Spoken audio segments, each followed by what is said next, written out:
Shalom, shalom les bien-aimés en Yoshua HaMashiach. C'est votre serviteur Josué, l'envoyé de Yoshua HaMashiach, Jésus-Christ notre Seigneur. Par la grâce de Dieu, je suis auteur de plusieurs livres chrétiens. Je vais partager avec nous un sujet très important que j'intitule « Pourquoi suis-je né ?» Et c'est en même temps un sous-titre d'un grand livre que je mentionne « La détermination de la direction divine ». Pourquoi suis-je né? C'est la question que tout le monde se pose.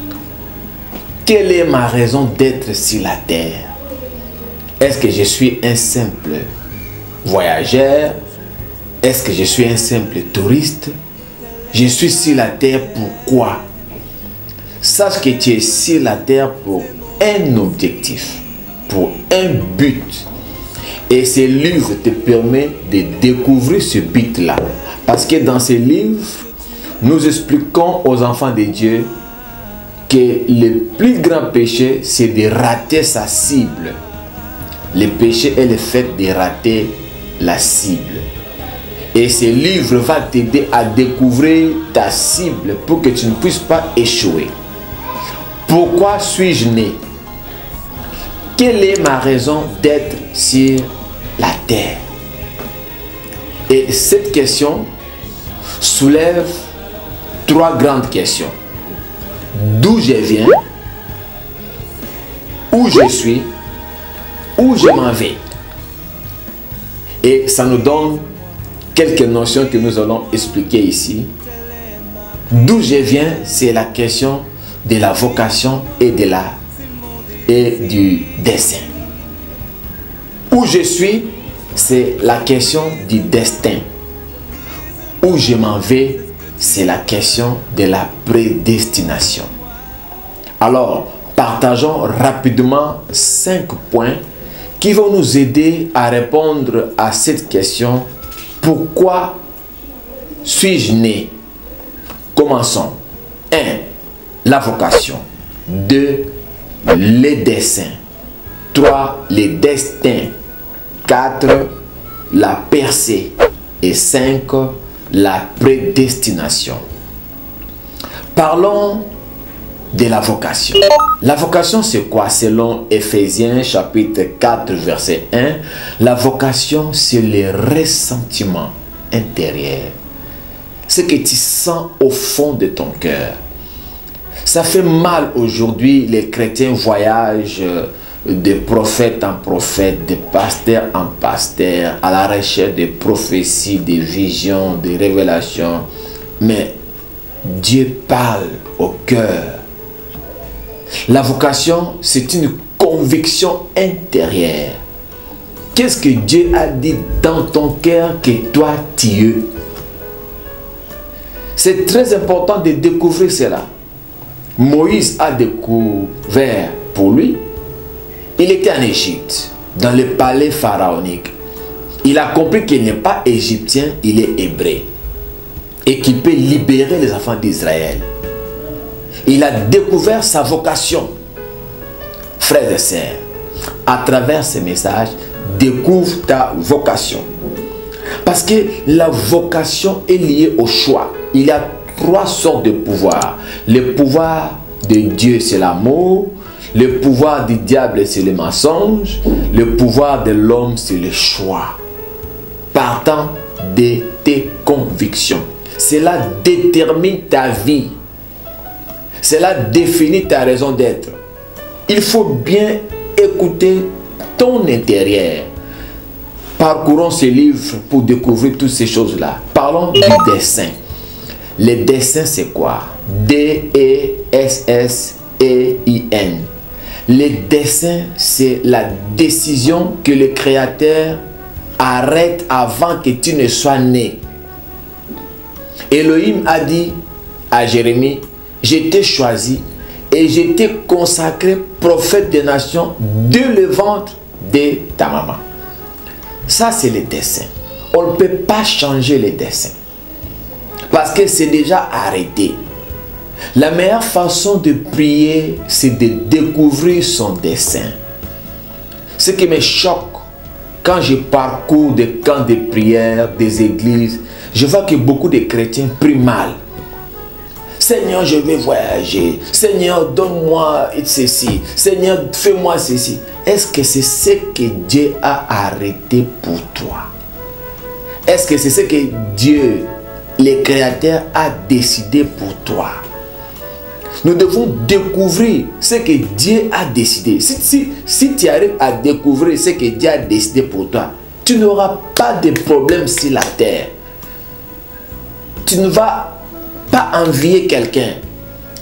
Parce que tout ce que nous faisons, c'est déjà un film arrêté. Lisons Jean chapitre 3, verset 27. Nous allons comprendre quelque chose. La parole de Dieu dit ceci. Jean répondit, un homme ne peut recevoir que ce qui lui a été donné du ciel. Alléluia. Un homme ne peut recevoir que ce qui lui a été donné depuis le ciel. Ce que Dieu a décidé. Quand nous venons dans nos églises, nos camps de prière, ça sera une erreur d'aller dans une église pour chercher une bénédiction ou bien un miracle. Pourquoi? Parce que quand Dieu te crée, il te crée avec ton miracle, avec ta bénédiction. Ça est en toi. Selon Ephésiens chapitre 1, verset 3, verset 4. Depuis, avant la fondation du monde, Dieu a béni chacun de nous. Maintenant, quand on va dans des églises ou bien dans des camps de prière, c'est pour extérioriser ce qui est en nous. C'est pour extérioriser les miracles, la bénédiction. Ça est là en toi. Tu n'as pas à chercher. Tu dois seulement demander à Dieu de te révéler, de te montrer ta route. Si, dans le plan de Dieu, le Seigneur a établi que toi, tu seras maçon, et que si la terre, toi, tu t'improvises un cordonnier, tu vas souffrir toute ta vie. Parce que tu n'es pas dans le dessein de Dieu. Si Dieu t'avait établi comptable et que toi tu t'improvises d'être un mécanicien, tu compliques les choses. C'est pour cela la meilleure façon de prier est de découvrir son dessein. Et c'est très important. Parlons du destin maintenant. D-E-S-T-I-N. Destin. Le destin, c'est le sort de quelqu'un sur la terre en fonction de deux choses, de ses décisions et de son travail. Ce sont tes options, tes choix, tes décisions et ton travail qui définit ton destin, qui définit ton avenir.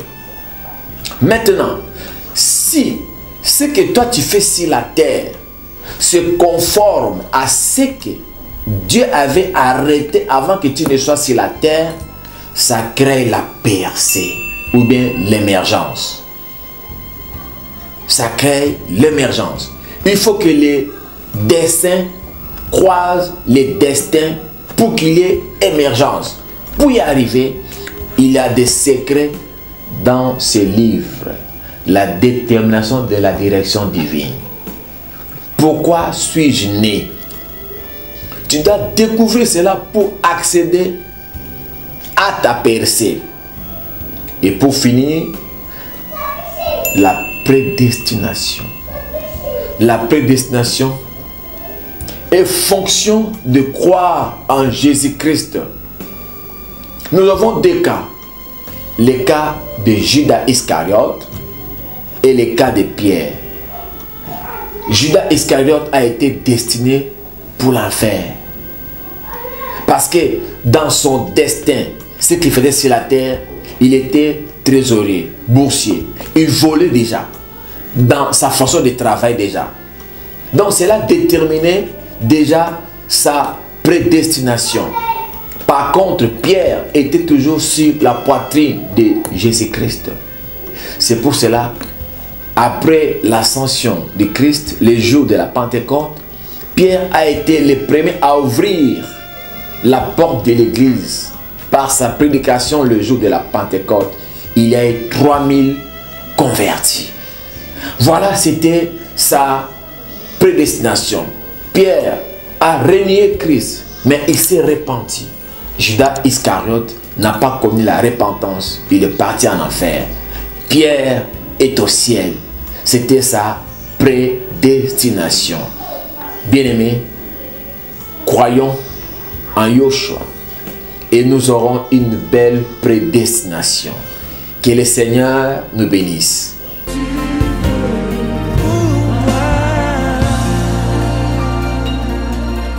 Je veux être saint, comme tu es saint, Seigneur.